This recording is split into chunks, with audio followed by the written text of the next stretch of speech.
Okay, there is something called we have seen now unidentified receipt, unapplied receipt, applied receipt. So when I say applied, it is applied against the invoice, and now we will see on account receipt.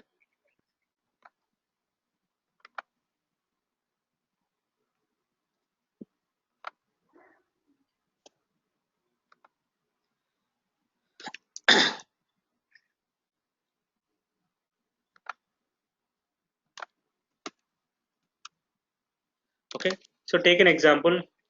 A customer has given us a check of say 25,000 rupees. Click on apply. Okay, so these are the outstanding invoices against this particular customer. So let us assume, even though he has given a check of say 25,000 rupees, okay, let us assume that this is the only open invoice. All these are not open invoices. So take that particular scenario. This is the only open invoice against which we can assign this particular 25,000, and let us assume all these are paid. So in the drop down, let us assume this is the only one invoice which shows in the drop down. Okay, save this. Okay, now we still have 2,000 rupees left. Okay, which is not yet applied against this particular invoice. So here you can say 23,000 is applied, that is applied against the invoice, and 2,000 is unapplied. So you can leave this at this stage. It is unapplied. That is a one scenario. Other scenario would be, so when you go to the unapplied, it goes to a specific unapplied account which is mentioned in your receipt method. Or what you can do is, more or less your unapplied and on account are one and the same. What you can do is you can select something called on account. Okay, now it has moved from unapplied to on account, and save this. Okay, now it is moved from on apply to on account. What you are saying is, you are just saying that there is a 2,000 rupees extra amount which is received from the customer, and you are keeping it is on account. So against this particular customer, you are keeping that particular 2,000.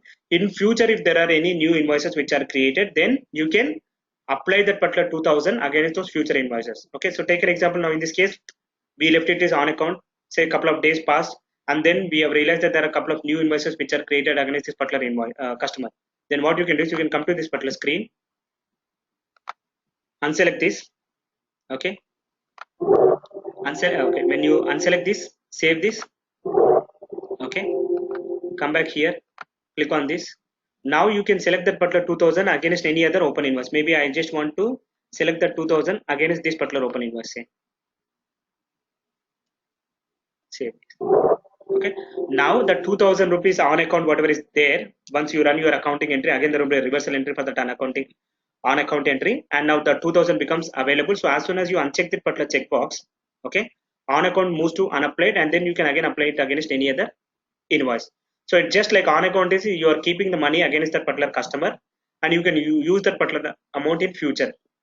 Again, that on account whatever is there against that particular customer can be created in the current month. You can again, even after a couple of months, even after the period closure is done and other things are done, after a couple of months also, again you can come back to this particular screen, click on uncheck this apply button, and then the 2,000 becomes available, and then you can apply that to any of the open invoice. So when you are unchecking this particular apply checkbox, there will be a background reversal entry which gets created in the background for those reversal of the on account.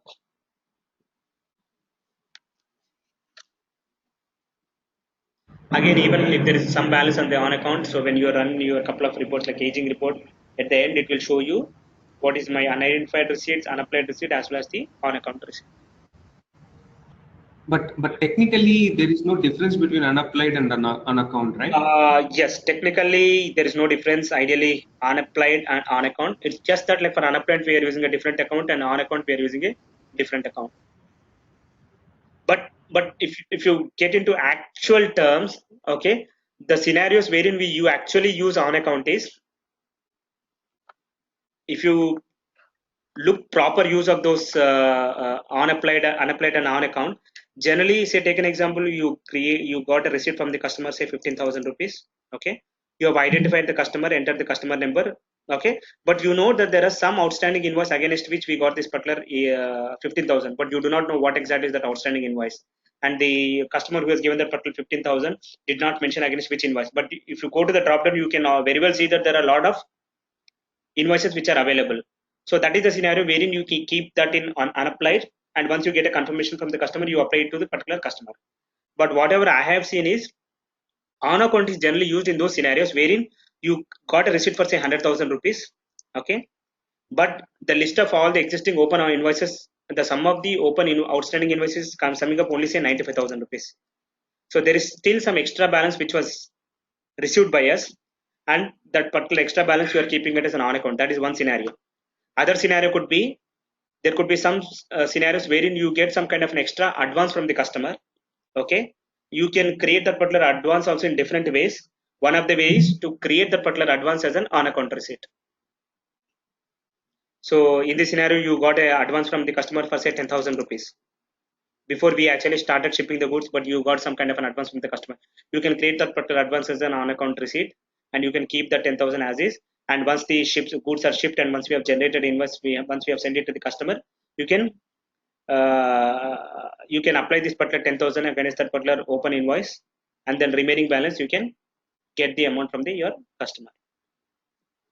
Yeah, but what I noticed when you're doing this exercise, right, like the transaction in the screen, the system is defaulting directly that unaccounted, whatever the unapplied amount, extra amount we have, is actually passing into unapplied. It is not passing into on account. Yeah, For yeah, on account, you want to do a manual entry to select it as an on account. exactly. But unapplied is not happening in that way, right? Exactly. So, based on whatever I explained here, generally unapplied is used in those scenarios wherein you generally got the money from the customer.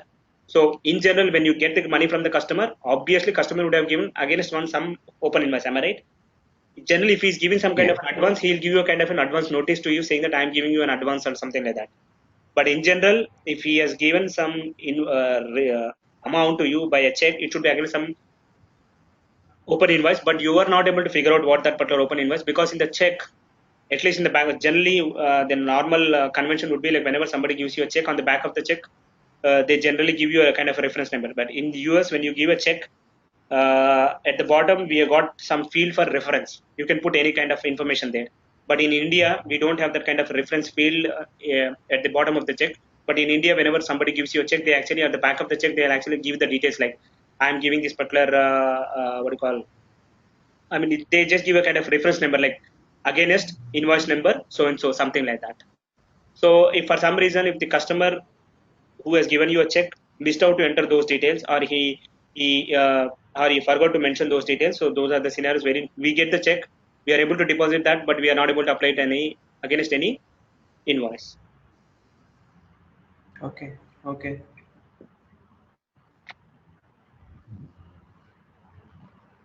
So in that case, will not be applied on the oldest invoice for that customer, Arvind? It all Uh, depends. See, remember, like this is not an automatic invoice. So if you are using an automatic invoice, then you need to specify whether it needs to be applied to oldest invoice or latest invoice or whatever it is. But this here, what we are doing is a manual invoice, so manual receipt. So it's up to you, like whether you want to apply it to oldest invoice or new invoice or whatever it is there. All the open invoices are available in the drop down. You can say this is due. You can apply to this, or you can apply to this, or you can apply to the invoices which will be due in future or whatever it is. okay, okay, okay. Arvind, automatic receipt is our topic because I may not be checked into the contents. No, automatic receipts is not our topic because we cannot have that kind of a what do you call file from the banker auto log box. And as I mentioned earlier, we are not getting into auto log box. Automatic receipts is not one of our topic.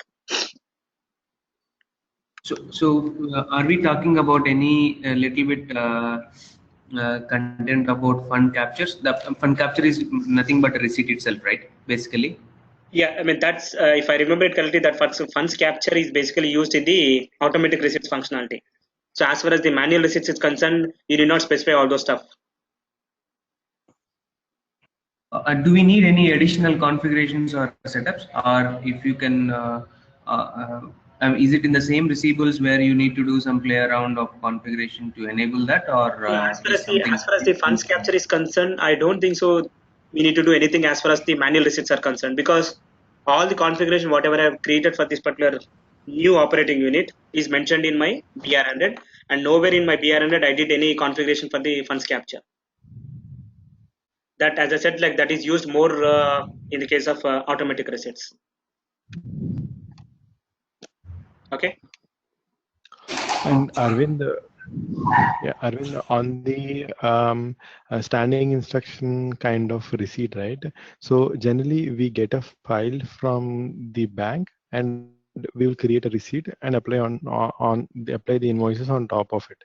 But this is a reverse way of it, right? So we create a receipt, apply the invoices, and then we send it to bank for receiving the money. So in that case, do we have any standard setup we have the bank transaction codes and mappings and all, right? So in the same way, do we have any setup for that? Okay. Because I Okay. mean, Yes. Okay. because yeah, Sorry. Yeah. Go ahead. no, because see, bank will accept only files in a certain format, right? So like for our inbound, we have the transaction codes, the mappings and all, right? So do we have any setup for the outbound also? Okay. I'll ask you a simple question. In AP, when you generate a file and send it to your banker, okay, are you doing any kind of Mhm. transaction codes or mapping? No. Similarly, the scenario, whatever I talked about, is creating of automatic receipts, okay, and generating a file. We don't have any kind of a codes or mapping, but there is a format. In AP also, when you generate your payment process file, there is a, if you remember, there is a format file we have selected, US Federal, ACH or something like that, okay. There's a XML format program you need to develop, and in the format, you need to specify the format in which bank accepts the file. Similarly, for the AR also, when you go for your automatic receipts, you have something called formatting. I'll show you that screen, just a high level. I'll not get into those details. Go to receipt class. Where is receipt class?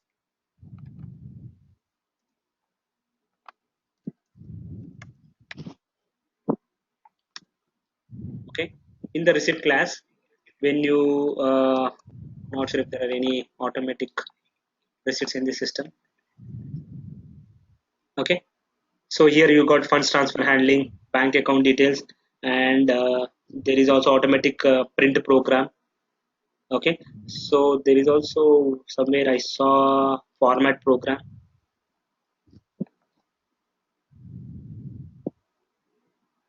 Okay, okay, yeah, formatting programs. Okay, so this is where actually you create the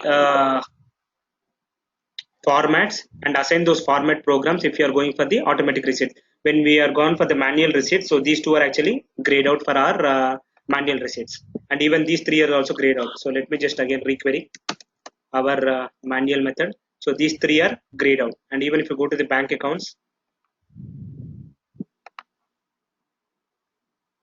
yeah, I think, I mean, these do not really have any significance, okay, but if you want to have some kind of a formatting program, that you can assign this particular formatting program, and in those programs you actually assign the format in which you want to generate the file. But remember, like, we are sending a file, and when we are sending a file, we do not have this kind of transaction codes or mapping, but only thing is we need to ensure that that particular file is generated in a specific format which is accepted by the bank. And this is this is a scenario wherein you are generating an automatic receipts based on the standing instance from the customer. So whatever you talked about the earlier, and I think that is the same scenario in your case, is auto log box. So auto log box is a different scenario wherein customer will do an electronic funds transfer into your bank account. Okay, again, to give you a background, so there are different ways. One is there are different ways through which a customer can make us a payment. One is cash payment, for which we can use your manual receipt, or check payment, for which we can use that manual receipts with the remittance method, or electronic funds transfer by customer into our bank account, for which we will use auto log box functionality, wherein receipts are generated. Other option would be we get a customer standing instruction from the customer, and we try to create a automatic payment receipt process, and a file is generated and sent to customer. So whatever I had explained is this one. This is a scenario wherein we need to have the customer bank account detail. And whatever you were referring to, Pradeep, is actually this scenario wherein you get a file from the bank wherein the customer has done an electronic funds transfer, and based on the particular file, you are processing the particular file and creating a receipts in the system. Okay, got it. So basically, those formatting programs are just kind of custom programs which we will generate. I mean, which we will rather create, and it will be an outbound program sent to the bank. Yeah, so whatever I had explained is this one wherein we do not have a transaction codes or mapping. We generate a file in a particular format, sending it to the customer. But if you go for auto logbox, there are a couple of things like you need to do within the auto logbox also. You need to have some kind of a format programs, and I think you need to even do some kind of a code or mapping as far as the auto logbox is concerned, because there you are getting a file from the bank. Right. Yeah, got it. No, because we have the auto logbox thing, but we don't have this automatic receipt process. So that's why I was confused if we have any separate setup for that also. Yeah. So both are different. Okay. Arvind, just to add, right, because I mean, entire world, whoever is doing the Oracle ERP is more familiar about the PPR in terms of AP. But fund capture is the one which, why is there any specific reason why they don't opt for it? Because it's all easy to transfer from manual activities will be very less in order to do the clearing and all, whatever we are discussing now, right? Yeah, see, it all depends on it. I mean, see, it's easy, but the thing is, the challenge would be, say, take our current example. Our current client, it's a big company. It's not a small company. It's a $3 billion company. Okay, but even though it's a $3 billion company, we are facing some challenges. Okay, because of the cost and the time and the other stuff, wherein we were not able to implement your automatic receipts or your auto box functionality. Even though today there are two users in our current client whose job is to download the bank statement, look at the checks, whatever is being given by the customer or electronic funds transfer, and manually create those receipts. There are various reasons for that. It could be a cost involved, and in some companies, I'll give you an example in our current company, who is a US client. The way they actually do a calculation is, if I do a implementation of this auto logox functionality or automatic receipts, okay, and maintenance of that, it costs me around, say, roughly around, say, by what do you call, by taking into consideration the, say, $100 or $200 per hour per consultant or something like that. So they arrived at something called, I'm just giving an example, say $100,000. Okay, $100,000 is equivalent to, and most of our operations are actually outsourced to India. Okay, $100,000 is equivalent to 60 lakhs rupees. So for 6 lakhs, okay, you can hire a normal person for, even for 3 lakhs. Okay, you can hire a normal person. He'll be able to do this 3 lakhs per annum. Okay, with just a data entry person, he'll be able to do this particular activity for 20 years. 3 lakhs into 20 is 60 lakhs. That's how they do a calculation. I literally got this particular statement from one of our Syrian director when we were actually working on some solution wherein we thought of implementing not exactly this one, something else.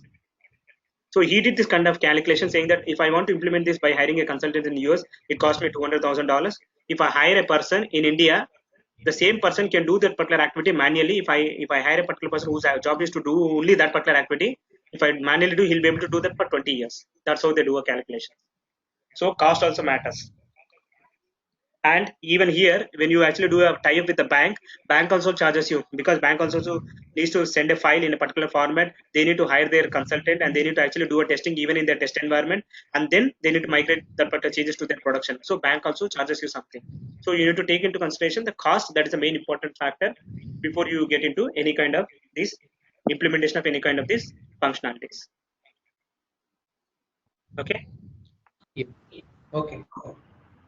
Cost is the main factor, especially for the countries in for the companies. I mean, I have seen in US or Australia.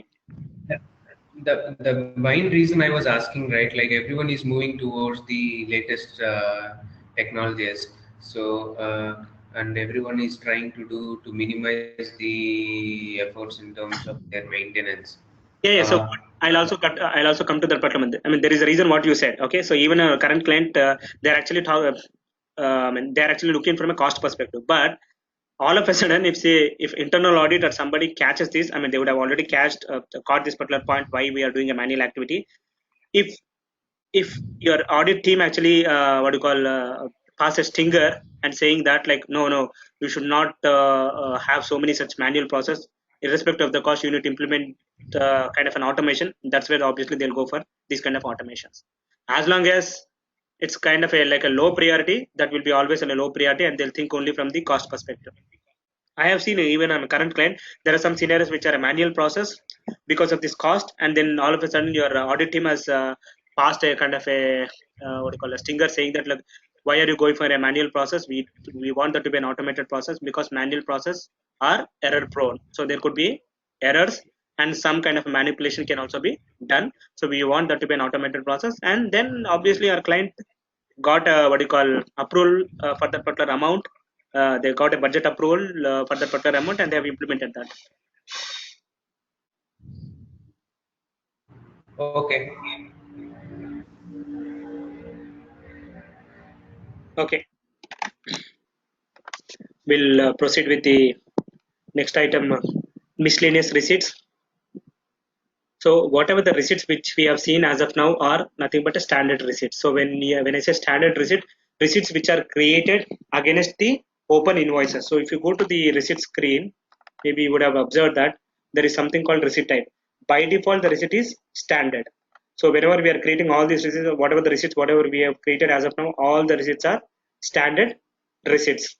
Now we will see how to create a miscellaneous receipt. So miscellaneous receipt is nothing but a receipt which is created not against any of the invoices. If you go for a standard invoice, then you need to select the invoice against which you are making that particular receipt. But there could be a lot of scenarios wherein you can receive a miscellaneous income. Take an example, in an organization you can receive a bank interest, you can receive a rental income. Okay, you can when you receive a rental income for your building, you may not generate an invoice. Okay, you may receive a dividend on your shares, you may receive some other miscellaneous income for which invoices are not created. And if you want to record that, how we can do that, that is possible through something called miscellaneous receipt. And in order to create a miscellaneous receipt, when you create your miscellaneous receipt, that is when you change the receipt type from standard to miscellaneous. Again, this activity is mandatory. So what is this activity? This is receivable activity.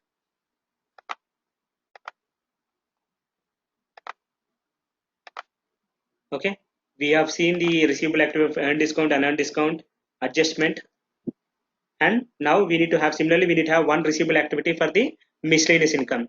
Again, the purpose of the receivable activity is because here you are not specifying any account code combination. Receivable activity is mandatory. Go to the receivable activity screen, create one receivable activity for any miscellaneous income, specify an account code combination. So that will be used by the system when it is generating an accounting entry for this particular miscellaneous income or miscellaneous receipt. Go to the receivable activity. So I have already created one receivable activity for miscellaneous income. So that's the name which I am using. So receivable activity is miscellaneous income and the type should be miscellaneous cash. So only those receivable activities which are created with the type of miscellaneous cash will be coming in the receipts drop down. So it all depends on the type whatever you are using. If you are selecting a type of earned discount or unearned discount, only those things will come in the drop down when you are creating a receipt method. If you are created any receivable activity with a type of adjustment, only those receivable activities will be coming up in the drop down when you are creating a adjustments against the invoice. So similarly, only those receivable activities which are created with the type of miscellaneous cash will be appearing in the drop down of miscellaneous receipt. So I have created a receivable activity of miscellaneous income with the type of miscellaneous cash. Again, these are default value, and use the account. What is the account which you want to be credited? Miscellaneous revenue is the account which I've used. So when a receipt is created against this particular, when a receipt is created using this particular miscellaneous income receivable activity, the account whatever you have mentioned here will be credited and bank account will be debited. Create a normal, if you create an invoice against a normal invoice, what is the general entry? Cash account is debited and your cash account is debited and your receivable account is sorry, cash account is debited and your receivable account is credited. This is the normal journal entry against the invoice. But the journal entry for your miscellaneous income will be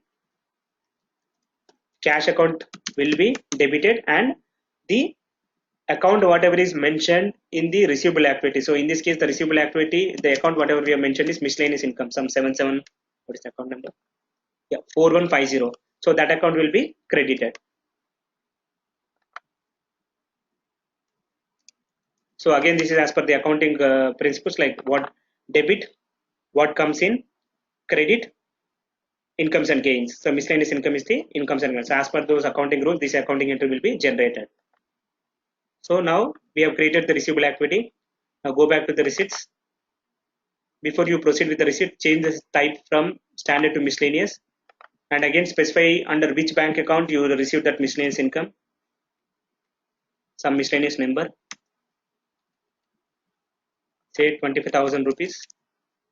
Activities, miscellaneous income, only that is the one receivable activity which is created with the type of miscellaneous income. So hence that is the only one which is coming in the drop down. Okay, and if you want to specify any kind of a paid by, I mean, like if you got it from, say, it's a miscellaneous income on sale of something, so you got it from some person, so missed XYZ, so it's not a drop down, it's a free text, you can enter that. And the reference type also, I think there are some reference types, standard reference types which are available. Okay, and what else you can put some comments here. Miscellaneous income received from sale of, say, scrap. Save this.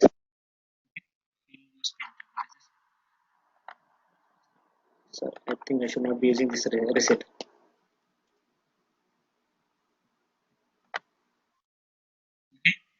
Save. Now tools, create accounting.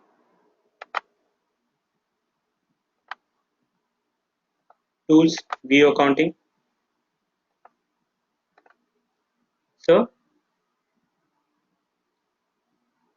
bank account is debited and miscellaneous revenue, whatever we have selected in the receivable activity, is credited. Okay, any questions on the miscellaneous receipt?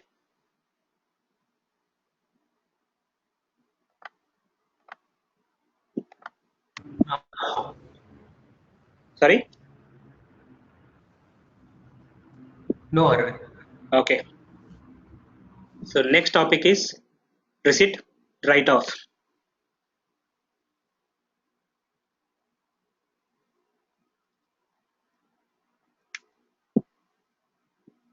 So there are a lot of scenarios wherein you get a receipt from the customer, say example, say 100,000 rupees. Okay. Or take an example, you got a receipt from the customer for, say, 99,900. Okay, but the sum of the outstanding invoices is 100,000. Okay, so he's a big customer. Okay, for some reason when he did a calculation, the sum of all those invoices was coming to maybe roughly 99,900, and he has given a check for 99,900. Okay, and your invoice amount is only 100,000. Okay, so for 100 rupees, again, you do not want to go to the customer. You just want to write off that 100 rupees. Okay, that is one example for the receipt write-off. Or other scenario would be, you got a receipt from the customer for 100,000 5. Okay, and the sum of all your invoices is only 100,000. We got some extra 5 rupees from the customer. We don't want to do a refund of that 5 rupees. What you do, you just do a write-off of that miscellaneous amount. So generally receipt write-off is used in those scenarios wherein there is a miscellaneous amount left on the invoice or on the receipt. Miscellaneous amount in the sense like in a pennies, okay, maybe 1 or 2 rupees, whatever in this case. Then you just want to write off those amount. You do not want to go back to the customer, do a kind of an adjustment. So those are the scenarios wherein we use the receipt write-off. Again, for the receipt write-off, we need to have one receivable activity, because we need to, the system needs to understand what is the write-off account which system wants to use that. So for that, we need to create a receivable activity for the receipt write-off.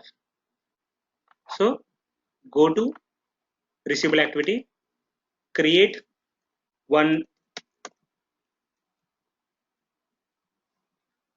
write-off receivable activity. So again, the type should be receipt write-off. So there are so many different types. Again, only those receivable activities which are created with a receipt write-off will come in the drop down when I'm performing the receivable, when I'm performing the receipt write-off. Okay, so this is the account. Now go back to the receipt screen.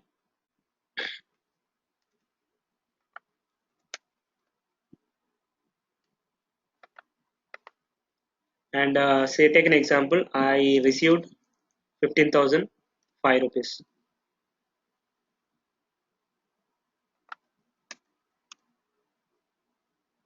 Go to apply. Now try to apply that 15,000 out of 15,005. Try to apply 15,000 against this particular invoice. Okay, now save this. Now if you leave that 5 rupees, it will be always lying in unapplied unless until you apply that 5 rupees to against any of the open invoice, it will still be lying there. So one option would be to wait for that particular 5 rupees in an unapplied status, and once if there is any future invoice, you can apply that particular 5 rupees against the future invoice. But there could be a scenario wherein like you do not want to, you just want to close up this particular transaction, or that particular customer may not again come back to you for any kind, or you may not be generating any new invoices against this particular customer in the at least next couple of months. You just want to close up that. You don't want that to be left under unapplied. So that particular 5 rupees, what you can do is you can write off that. You need to use something called receipt write off. Okay. See, now it has moved from unapplied. Earlier it was showing 5. Now it is, now we have selected receipt write off. Now save this. Okay. When I'm trying to save, it is asking the receivable activity. So whatever the receivable activity, whatever we have created is coming in the drop down. Now save this. Okay, it's saved. Now once you do an accounting entry, that particular 5 rupees goes to this receipt write off account.